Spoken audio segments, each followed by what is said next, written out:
瑞典服装品牌 H&M 周三在官网发声明妄称，中国新疆存在所谓强迫劳动的现象，因此要禁用来自该地区的棉花。这则用谣言当借口的声明一出，立刻引发众怒。随后舆论持续发酵，有网友发现声明中提到暂停向新疆棉花发放许可证的瑞士良好棉花发展协会当中，还包括耐克、阿迪达斯、优衣库等等1900多家知名企业，而这些品牌都曾发布过抵制新疆棉花相关言论。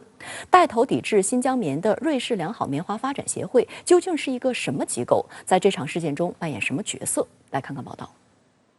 周三，瑞典服装快消品牌 H&M 在官网发布了一则声明，煞有介事地称，集团密切关注民间社会组织报告和媒体报道中提及的所谓新疆强迫劳动现象。一直以来 ，H&M 的供应商从新疆与瑞士良好棉花发展协会相关的农场采购棉花。然而，由于在新疆进行可信的尽职调查变得越来越困难 ，BCI 已决定暂停在新疆发放 BCI 棉花许可证。这意味着 H&M 不再与位于新疆的任何服装制造工厂合作，也不再从该地区采购产品和原材料。这则声明发布后不久，共青团中央通过官方微博点名 H&M， 认为 H&M 这是在越级碰瓷。随后 H&M 碰瓷新疆棉花这一话题迅速登上热搜榜，引发众怒。周三下午，作为 H&M 大中华区男装代言人，黄轩通过工作室发布声明，称与 H&M 品牌已无合作，并表示坚决反对以任何形式企图对国家及人权进行抹黑造谣的行为。此外，宋茜、辣目洋子等艺人也发表声明，终止与 H&M 合作。深圳卫视通过检索发现 ，H&M 旗舰店于周四晚已在淘宝、京东等电商平台消失，多款地图导航类 APP 中也无法再搜索到 H&M 门店。尽管 H&M 中国官方微博在当晚发声明回应该事件，但既没有提到新疆，也没有就抹黑言论道歉。对于这种避重就轻的态度，网友根本不买账，喊话 H&M 吃中国的赚中国的，还要大肆抹黑中国，你的良心真的不痛吗？外界注意到，发声明抵制新疆棉的不止 H&M 一家企业，耐克、阿迪达斯、优衣库、Gap、Zara 等知名品牌都曾发布过抵制新疆棉花的相关言论。其中，耐克更是早在去年7月就表示要与新疆棉划清界限。讽刺的是，上周耐克披露的最新财报显示，由于新冠疫情的蔓延，耐克在全球大部分地区的营收都出现下滑，只有在大中华区实现增长，且高达51%。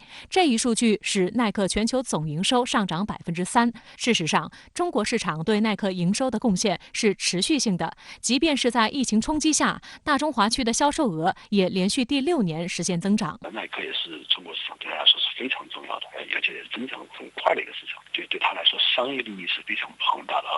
但问题是，他们没有具体了解到这个新闻这个宣传公司背后真实的故事到底是什么。我觉得这一点是他们缺位，他们没有了解到这个真正的这个事实在哪里，根本就不存在了所谓的这个强制性这个劳动啊。对于耐克被揪出曾碰瓷新疆棉花一事，央视新闻周四发评指，一旦触碰中国底线，就谈不上耐克，而是必备功课。污名化新疆蹦得欢，如今却装聋作哑了。原则问题不容挑战，核心关切必须直面。中国棉花很软，中国人很硬，绝不放任无良企业乱谈。外交部发言人华春莹周四也表示，中国民意不可欺，不可为，给老百姓，包括少数民族的群众提供更多的就业机会，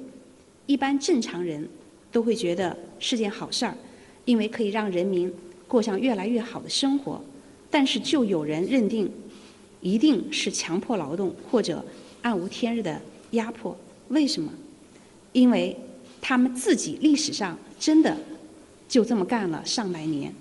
所以现在以己夺人。中国光明磊落，中国人民友善开放，但是中国人民的民意不可欺，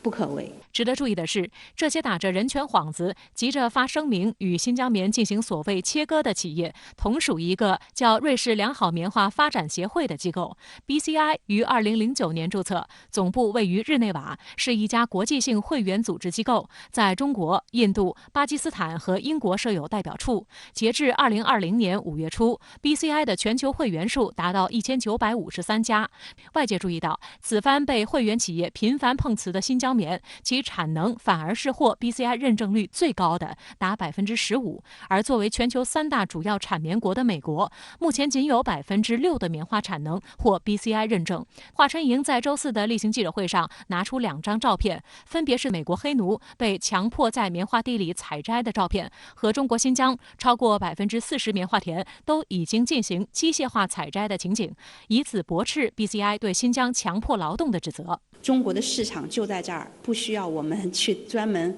搞什么胁迫。但是有一点是肯定的，可能现在中国老百姓也不允许一些外国人一边吃着中国的饭，一边砸着中国的碗。我们敞开胸怀欢迎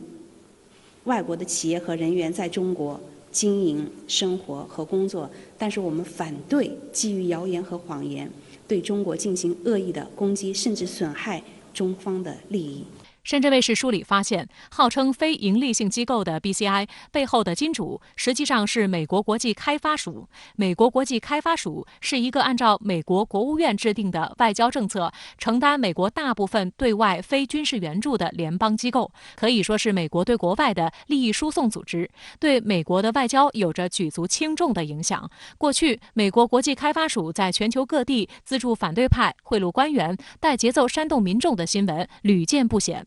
观察指，美国之所以屡次三番地拿新疆说事，捏造强迫劳动的理由，最后拐弯抹角的要封杀新疆棉花，如今甚至发展到启用 BCI 这样的非营利性组织助阵，实际上是因为中国在棉花领域已取代了美国的国际定价权，这让美国感到焦虑。美国在20世纪是毫无争议的第一棉花生产及出口国，棉花的全球定价权自然而然是在美国洲际交易所，但是早在21世纪初，中国就后来居上，成为世界棉花的第一生产国。从棉花上游生产、中间的纺织加工，再到下游消费，中国顺利通关了棉花产业链。随着2004年郑州商品交易所推出棉花期货，经过不到10年的发展，中国在2012年取得了定价权，成为事实上的世界棉花交易中心。此外，美国指使 BCI 禁用新疆棉花，也有打击中国的纺织服装产业的意图。根据2019年世界贸易统计报告，中国是全球最大的纺织服装出口国家，占全球出口市场总额的33.7%。而支撑中国纺织服装这个庞大产业的基础，正是新疆棉花。无论是纺织品还是服装，中国产品出口的终端市场主要是欧盟、美国、日本等发达国家。如果中国纺织服装产业与这些市场脱钩，将带来一系列的负面连锁反应。其实新疆这个棉花，占这个整个中国纺织业的这个比例，也不是接近100%。当然，它有一些组织有些这样的目的啊，以这种目的来支持这种行为的，肯定是中国这个棉花产品的这个竞争对手吧，或者说是这个下游产品的竞争对手，可能有这种因素，但不是主要的啊。主要目的还是政治性的，西方社会的反华势力在炮制出来的这么一个政治议题哈，给中国添乱哈，作为一个攻击中国的另外一个新的一个议题啊。